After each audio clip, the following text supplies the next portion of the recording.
السلام علیکم ورحمۃ اللہ وبرکاتہ۔ الحمد للہ وحدہ والصلاة والسلام علی من لا نبی بعدہ، اما بعد، اعوذ باللہ من الشیطان الرجیم، بسم اللہ الرحمن الرحیم۔ یقلب اللہ اللیل والنہار ان فی ذلک لعبرہ لأولی الابصار۔ رب اشرح لی صدری ویسر لی امری واحلل عقدۃ من لسانی یفقہوا قولی رب زدنی علما۔ صدر جلسہ، معزز علماء اکرام، بزرگان دین، نوجوان ساتھیوں، پیارے بچوں اور اسلامی ماؤں بہنوں، سورہ نور کی ایک آیت میں نے آپ کے سامنے تلاوت کی ہے۔ اس آیت کریمہ میں اللہ سبحانہ و تعالیٰ کی کاریگری کا تذکرہ ہے۔ اللہ سبحانہ و تعالیٰ کا فرمان، یقلب اللہ اللیل والنہار، اللہ آسمان، اللہ دن اور رات کو تبدیل کرتا ہے۔ اس دن اور رات کے تبدیل کرنے میں عقل مندوں کے لیے عبرت و نصیحت ہے۔ اسی طرح سے اللہ سبحانہ و تعالیٰ کی ذات موسموں کو بھی تبدیل کرتی ہے، جیسا کہ گرمی کے بعد جاڑا، جاڑے کے بعد بارش، اس طرح سے موسم کے بعد موسم بدلتے رہتے ہیں۔ میرے بھائیو، یقین مانو، آپ اور ہم اگر اللہ کی اس کاریگری میں غور کریں گے تو یقین مانو اللہ کو ہم پہچان لیں گے۔ آپ غور کرو کہ یہ سورج جو جاڑوں کے دنوں میں نکل رہا ہے، ایک وقت ایسا ہوتا ہے کہ گرمی کے دن ہوتے ہیں، وہی سورج ہوتا ہے، وہی چاند ہوتا ہے، وہی زمین، وہی آسمان، لیکن آدمی سورج کی شعاؤں کو برداشت نہیں کر پاتا ہے، بچتا ہے۔ آج وہی سورج ہے، وہی زمین ہے، وہی آسمان ہے، لیکن اللہ کا نظام دیکھو کہ آدمی دھوپ کی سورج کی شعاؤں کو حاصل کرنے کے لیے تلاشتا ہے کہ کدھر دھوپ مل جائے تو ہمارا جسم گرم ہو جائے۔ آپ غور کرو، کتنا زبردست، کتنا بڑا مدبر اللہ سبحانہ و تعالی نظام کا چلانے والا کہ ایک ہی سورج اللہ نے تھوڑی سی نظام کو بدلا، آدمی جس کی شعاؤں سے بھاگ رہا تھا اب اس کو تلاش کر رہا ہے۔ اسی مناسبت سے چند باتیں میں آپ کے سامنے پیش کروں گا میرے بھائیوں۔ یہ جاڑوں کا موسم ہے۔ جاڑوں کا موسم جب شروع ہوتا ہے، حالانکہ ہم انتہا کو پہنچ رہے ہیں جاڑوں کی، صحابہ اکرام رضوان اللہ علیہم اجمعین کے دور میں بھی یہ جاڑوں کا موسم آتا تھا۔ تو عمر فاروق رضی اللہ تعالیٰ عنہ کے بارے میں آتا ہے کہ آپ نے ایک وقت فرمایا، الشتاء غنیمۃ للعابدین۔ حلیۃ الاولیاء میں آپ کا یہ قول منقول ہے کہ لوگوں، جاڑوں کا موسم یہ ہے، عبادت گزاروں کے لیے تحفہ ہے۔ کیسا؟ عبداللہ بن مسعود رضی اللہ تعالیٰ عنہ کہا کرتے تھے، مرحباً بالشتاء، مبارک ہو جاڑوں کا موسم آ گیا ہے۔ یہ جاڑوں کا موسم چل رہا ہے، وجہ کی کیا معاملہ ہے؟ مبارکباد دے رہے ہیں۔ اور حضرت عمر رضی اللہ تعالیٰ عنہ کہہ رہے ہیں کہ یہ غنیمت ہے عبادت گزاروں کے لیے۔ معاملہ یہ ہے کہ راتیں لمبی ہو گئیں، دن چھوٹے ہو گئے، ایمان والے ہیں، عبادت گزار ہیں، راتیں لمبی ہو گئیں، عشاء کی نماز کے بعد جلد سو گئے، رات میں اٹھ کر اللہ سبحانہ و تعالیٰ کی عبادت بھی کیے، فجر کی نماز بھی پڑھی اور نیند بھی بھرپور لے لی۔ یہ عبادت گزاروں کے لیے غنیمت۔ لیکن ہمارا معاملہ کیا ہے؟ ہمارا معاملہ یہ ہے، ہماری اکثریت کا معاملہ یہ ہے، راتیں لمبی ہیں۔ آپ ابھی چلے جائیے گاؤں کا، بستی کا جائزہ لے لو تو کہیں کونے میں، کونٹے میں بیٹھے ہوئے لڑکے نظر آ رہے ہوں گے اپنے اپنے موبائل کا استعمال کرتے ہوئے۔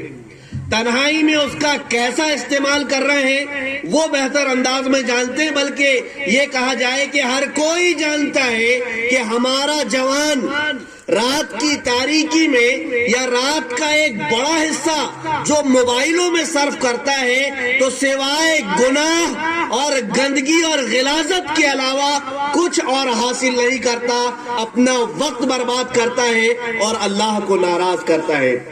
یہ تو ہمارے جوانوں کا معاملہ ہے، ہماری بچیاں بھی اس معاملے میں پیچھے نہیں ہیں۔ والدین کو پتہ ہی نہیں کہ ہماری بچی کے پاس کب سے اینڈرائیڈ موبائل آ گیا اور وہ کب سے موبائل چلا رہی ہے۔ رات کا ایک حصہ گزر جا رہا ہے۔ ایک صاحب مذاقاً ایک واقعہ، ایک جوک پیش کر رہے تھے کہ باپ نے اپنی بیٹی کو دیکھا کہ وہ چادر اوڑے ہوئے ہے اور چادر کے اندر سے روشنی آ رہی ہے، تو بیوی نے اپنے شوہر سے کہا یا شوہر نے اپنے بیوی سے کہا کہ دیکھو ہماری بچی کا چہرہ کتنا نورانی ہے، اس کے چہرے سے روشنی منور ہو رہی ہے۔ تو باپ نے کہا بیگم معاملہ یہ نہیں ہے، وہ موبائل استعمال کر رہی ہے۔ بہرحال بارہا ایسے واقعات ہمارے سامنے آتے ہیں، پتہ چلا ہماری بچی کے پاس کب سے موبائل ہے اور موبائل میں کیا کیا گل کھلائے جا رہے ہیں۔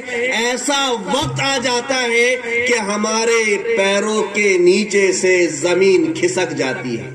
ایسے حادثات، ایسے واقعات رونما ہوتے ہیں کہ غلط وقت کا غلط استعمال اور جو اللہ کی نعمتیں ہیں اس کا غلط استعمال، نتیجہ ہمارے سامنے ہمارے بچے ایسے قدم اٹھا رہے ہیں جو شریعت اسلامیہ کے خلاف ہیں، ہماری بچی ایسے قدم اٹھا رہی ہیں جو شریعت اسلامیہ کے خلاف ہیں۔ یہ بڑی راتیں ہیں، ان بڑی راتوں کو غنیمت سمجھو اور غنیمت سمجھتے ہوئے اللہ کی عبادت میں لگاؤ۔ میرے بھائیوں، میرے جوان ساتھیوں، آپ کو معلوم ہونا چاہیے کہ عمر فاروق کہتے ہیں الشتاء غنیمت للعابدین، جاڑوں کا موسم یہ عبادت گزاروں کے لیے نعمت ہے، اس کو نعمت سمجھو اور اس کا صحیح استعمال کرو۔ اللہ کے نبی کے اس فرمان کو سامنے رکھتے ہوئے علیکم بقیام اللیل فإنہ داب الصالحین، کیا ہے جوانوں، اے ایمان والو، اے مسلمانوں، اے مسلمان عورتوں، سن لو، اللہ نے تمہارے لیے ضروری قرار دیا ہے کہ رات کی تاریکی نوٹ کر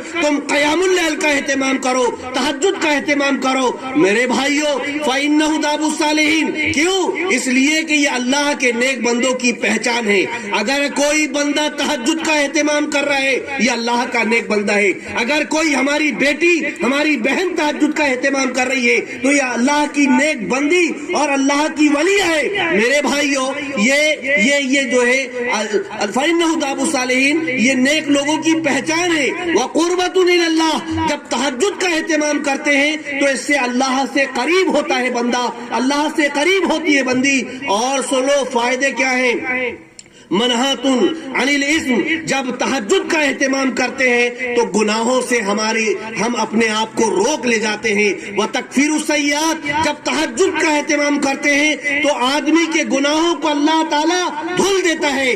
بلکہ آگے اللہ کے نبی نے یہ فرمایا کہ تم تہجد کا اہتمام کرو، تب تہجد کا اہتمام کرو گے تو مطردۃ للداء عن الجسد، ایسی بیماریاں جن کا علاج تمہیں نظر نہیں آ رہا ہے، یقین مانو جب تم تہجد کا اہتمام کرو گے اللہ تعالیٰ تمہارے جسموں سے وہ بیماریوں کو ختم کر دے گا۔ اپنے وقت کا صحیح استعمال کرو۔ یہ جاڑوں کا موسم ہے، بڑی راتیں ہیں، ان بڑی راتوں میں اللہ کی عبادت میں بالکل کوتاہی نہیں ہونا۔ عشاء کے بعد ہم سوئے، رات میں اٹھ کر اللہ کی بارگاہ میں پیشانی جھکاؤ، اللہ سے فریادیں کرو۔ فجر کی نماز ادا کرنے کے بعد میرے بھائی اپنی دنیاوی معاملات میں لگ جاؤ، یہ بہترین معاملہ ہے اور اس سے ہمیں فائدہ اٹھانا چاہیے۔ دن چھوٹے ہو گئے، ہماری بہنوں کے جن کے روزے چھوٹ گئے وہ روزے رکھ لیں، ہمارے جن کے روزے چھوٹ گئے وہ روزے رکھ لیں۔ نہ بھوک کا پتہ نہ پیاس کا پتہ، آپ فائدہ تو اٹھاؤ۔ اللہ نے کتنا سنہرا موقع دیا ہے، الشتاء غنیمت للعابدین، عبادت گزاروں کے لیے یہ تحفہ ہے۔ آپ کو معلوم ہونا چاہیے میرے بھائیوں، میرے جوان ساتھیوں، میری بہنوں، آپ اس کڑاکے کی ٹھنڈ میں اس سردی میں، اس سرد رات میں جب اللہ کو خوش کرنے کے لیے ٹھنڈے پانی میں وضو بناتے ہیں، یا جیسا بھی آپ کو اللہ نے عطا کیا ہے آپ وضو کا اہتمام کرتے ہیں، یقین مانو اللہ کے نبی کریم صلی اللہ علیہ وسلم فرماتے ہیں الا ادلکم علی ما یمحو اللہ بہ الخطایا ویرفع بہ الدرجات، اے میرے صحابہ کیا میں تم کو ایسی بات نہ بتاؤں کہ اللہ تمہارے گناہوں کو معاف کر دے اور تمہارے درجات کو بلند کر دے۔ صحابہ دوڑ پڑے، اللہ کے نبی آپ بتلائیے، آپ ہمیں بتلائیے۔ اللہ کے نبی نے فرمایا اسباغ الوضوء علی المکاری، تکلیف کے باوجود سردی والی رات ہے، پریشانی ہو رہی ہے، آپ اس سردی کے موسم میں کڑاکے کی ٹھنڈ میں وضو بنا رہے ہیں، تکلیف کے باوجود جب آپ نے مکمل وضو بنایا، میری بہن میرے بھائی، اللہ تمہارے گناہوں کو معاف کرے گا، تمہارے درجات کو بلند کرے گا۔ اس موقع سے فائدہ اٹھاؤ۔ آپ نے وضو بنایا، کثرت الخطا الی المساجد، مسجد کی طرف چلے، آپ کا جو قدم مسجد کی طرف اٹھ رہا ہے میرے بھائی آپ کا ہر قدم آپ کی خطاؤں کو مٹا رہا ہے، آپ کے درجات کو اللہ کی بارگاہ میں بلند کر رہا ہے۔ وانتظار الصلاۃ بعد الصلاۃ، آپ جو نماز کا انتظار کرتے ہوئے بیٹھے ہو، نماز کے انتظار میں اپنا وقت لگا رہے ہو، قسم رب کعبہ کی آپ کا نماز کا انتظار آپ کے گناہوں کو مٹا رہا ہے اور آپ کے درجات کو بلند کر رہا ہے۔ کہاں چلے جا رہے ہو؟ یہ موقع ہے، اس کو غنیمت سمجھو۔ تکلیف کے باوجود آپ وضو بناؤ گے، یقین مانو اس سرد رات میں، ٹھنڈی والے موسم میں اللہ تعالی ہمارے درجوں کو بلند کرے گا، ہماری خطاؤں کو معاف کرے گا۔ یقین مانو میرے بھائیوں، یہ موسم ایسا موسم ہے کہ اس موسم میں جب جاڑا اپنی شدت کو پہنچتا ہے تو یہ جاڑے کی شدت ہمیں احساس دلاتی ہے کہ انسان تجھے اس دنیا سے جانا ہے اور تیرا خاتمہ ہونا ہے، اور تجھے اللہ کی بارگاہ میں جانا ہے۔ اللہ نے تیرے لیے جنت بھی بنائی ہے، تیرے لیے جہنم بھی بنایا ہے۔ اس جہنم میں اللہ نے تیرے لیے جو عذاب رکھے ہیں وہ مختلف قسم کے ہیں۔ اللہ کی نبی کریم صلی اللہ علیہ وسلم فرماتے ہیں اشتکت النار الی ربہا، جہنم نے اللہ سے شکایت کی، کہنے لگی قالت یا ربی اکل بعضی بعضا، اے میرے پروردگار میرے ایک حصے نے دوسرے حصے کو کھا لیا۔ جہنم اتنی ہولناک، اتنی خطرناک ہوئی، وہ اتنی شدت اختیار کری کہ جہنم کا ایک حصہ دوسرے حصے کو کھا لے رہا ہے۔ اللہ سے شکایت کرتی اللہ اکل بعضی بعضا، میرے ایک حصے نے دوسرے حصے کو کھا لیا۔ فأذن لها بنفسین، اللہ تعالیٰ نے دو سانسوں کی اسے اجازت دی، نفس فی الشتاء ونفس فی الشتاء ونفس فی الصیف۔ اللہ کے نبی فرماتے ہیں جاڑوں کے ٹائم میں ایک سانس جہنم لیتی ہے اور گرمی کے ٹائم میں ایک سانس جہنم لیتی ہے۔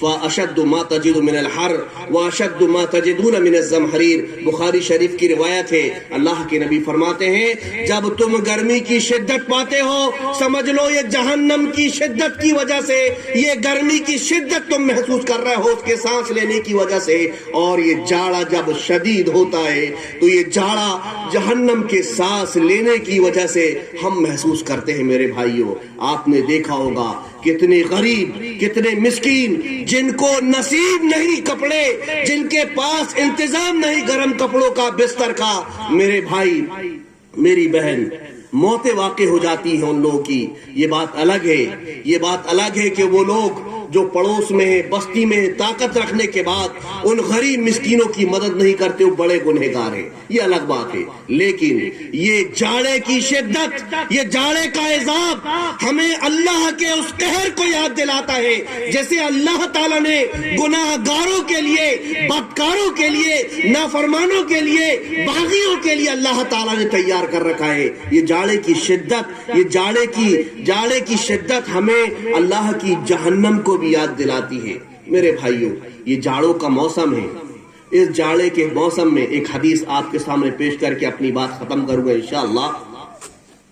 اللہ کے نبی کریم صلی اللہ علیہ وسلم فرماتے ہیں کہ رات کی تاریکی میں اللہ تعالیٰ اپنے کچھ بندوں کو دیکھتا ہے تو اللہ بڑا خوش ہوتا ہے. اللہ کے نبی کا فرمان ان اللہ لا یضحک الی رجلین، اللہ تعالیٰ دو قسم کے آدمیوں کی طرف دیکھتا ہے رات میں تو دیکھ کر اللہ تعالیٰ خوش ہوتا ہے. ان میں سے ایک آدمی رجل قام فی لیلۃ باردۃ من لحافہ ودسارہ، اللہ کے نبی نے فرمایا کہ ایک آدمی رات کی تاریکی میں اپنے بستر سے اٹھتا ہے، اپنے گرم چادر کو، گرم رضائی کو، گرم لحاف کو چھوڑتا ہے اور اپنے بستر کو چھوڑنے کے بعد فتوضا وضو بناتا ہے. اللہ تعالیٰ اس منظر کو دیکھ رہا ہوتا ہے. ہر رات اللہ تعالیٰ اس منظر کو دیکھ رہا ہوتا ہے کہ جو بندہ رات کی تاریکی میں اپنے گرم بستر کو چھوڑا اور بستر چھوڑنے کے بعد وضو بنایا، اس نے وضو بنایا، اس بندے نے وضو بنایا، اللہ دیکھ رہا ہے.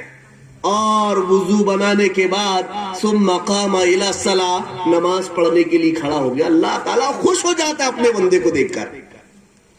فَيَقُولُ اللَّهُ عَزَّ وَجَلَّ لِمَلَائِكَتِهِ، اللہ تعالیٰ اپنے فرشتوں سے کہتا ہے، حالانکہ اللہ سب جانتا ہے لیکن اپنے فرشتوں کو اللہ کے بندے نے نماز پڑھنے کے لیے کھڑے ہو گئی میری بندی دیکھو. اللہ خود سوال کرتا ہے ان فرشتوں سے، ما حمل عبدی علی ھذا ما صنع، فرشتوں بتاؤ اس کام پر، اس عمل کو کرنے کے لیے میرے اس بندے کو، میری اس بندی کو کس چیز نے ابھارا؟ کیا وجہ تھی کہ سارے لوگ اپنے بستروں میں آرام کر رہے ہیں اور یہ بندہ، یہ بندی ان گرم بستروں کو چھوڑ کر وضو بنا کر نماز کے لیے کھڑے ہو گئے؟ بتاؤ کیا معاملہ ہے، کس وجہ سے جو ہے یہ اس عمل کو کرنے پر کس چیز نے ان کو ابھارا؟ فرشتے کہتے ہیں اللہ سبحانہ و تعالی سے، اے ہمارے پروردگار، ربنا رجاء ما عندک وشفقت ما عندک، اے ہمارے پروردگار، یہ بندہ جو رات کی تاریکی میں اٹھا ہے، یہ اللہ کی بندی جو رات کی تاریکی میں اٹھے، بستر کو چھوڑے، وضو بنائے، نماز کے لیے کھڑے ہوگا، اللہ تیری جنت کی چاہت میں انہوں نے یہ عمل کیا ہے، جنت کی چاہت میں یہ عمل کیا ہے، وَشَفْقَةٌ مِّمَّا عِندَكَ، اور اللہ تیری جو جہنم ہے، تیرا جو عذاب ہے، اس کے خوف سے، اس کے ڈر سے اللہ یہ رات کی تاریکی میں اٹھے ہیں، اللہ تیری بارگاہ میں اپنے بستر کو چھوڑ کر اپنی پیشانی کو جھکا، اللہ یہ تیرے ڈر سے، تیرے خوف سے، تیری جنت کی چاہت میں انہوں نے یہ عمل کیا ہے. اللہ بھی کہتا ہے فرشتوں گواہ رہنا، فرشتوں گواہ رہنا، فَإِنِّي قَدْ آتَيْتُهُ مَا رَجَا، اے میرے فرشتوں سنو، ان لوگوں نے جو مانگا، جو چاہا میری جنت، میں نے اپنے اس بندے اور بندی کو دیا، اور وَأَمَّنْتُهُ مِمَّا يَخَافُ، جس چیز سے یہ ڈرے جہنم سے، میں نے ان کو گارنٹی دے دی کہ یہ جہنم میں نہیں جائیں گے، یہ جہنم میں نہیں جائیں گے. کون؟ کڑاکے کی ٹھنڈ میں اپنے بستر کو چھوڑ کر وضو بنا کر اللہ کی بارگاہ میں پیشانی جھکا رہے ہیں. ترغیب و ترہیب میں یہ حدیث موجود ہے، اللہ کے نبی کریم صلی اللہ علیہ وسلم نے یہ فضیلت سنائی ہے. میرے بھائیوں، یہ جاڑوں کا موسم ہمارے لیے غنیمت ہے اور ہمیں اس کو غنیمت سمجھتے ہوئے اللہ سبحانہ و تعالیٰ کی عبادت میں کوئی کوتاہی نہیں کرنی چاہیے، بالکل نہیں کرنی چاہیے. چاہے میری بہنیں ہوں، چاہے میرے بھائی ہوں، ہر ایک کو جو ہے اپنے ماحول کو سمجھتے ہوئے، وقت کی ضرورت کا احساس کرتے ہوئے ہمیں اور آپ کو سمجھنا ہوگا، اپنے آپ کو بدلنا ہوگا اور اللہ سبحانہ و تعالیٰ کی طرف رجوع ہونا ہوگا. دیکھو اللہ تعالیٰ تو اپنے بندوں کے انتظار میں ہے کہ میرے بندے کم میری عبادت کرے، کم مجھ سے سوال کرے، کم مجھ سے فریاد کرے، میں ان کو دوں، ان کو جہنم سے نجات دوں، جنت میں داخل کروں. لیکن یہ ہماری کوتاہی ہے میرے بھائیوں، ہماری لاپرواہی ہے کہ ہم موقع سے فائدہ نہیں اٹھاتے. اپنی لاپرواہی اور منمانا زندگی ہم گزارنا بڑا فخر سمجھتے ہیں. کیا ایسی زندگی ہے میرے بھائیوں کہ ہم اپنے وقت کو لایانی چیزوں میں گزار رہے ہیں. کوئی جوا کھیل رہا ہے, کوئی سٹا لگا رہا ہے, کوئی اپنا چوری چکاری کر رہا ہے اور پتہ نہیں کیا کیا کر رہا ہے. میرے بھائیوں, ہمیں سمجھنا ہوگا, اللہ سے ڈرنا ہوگا, اللہ سے خوف کھانا ہوگا. اللہ ہمیں عمل کی توفیق دے, آمین. ربنا تقبل منا انك انت السميع العليم وتب علينا انك انت التواب الرحيم.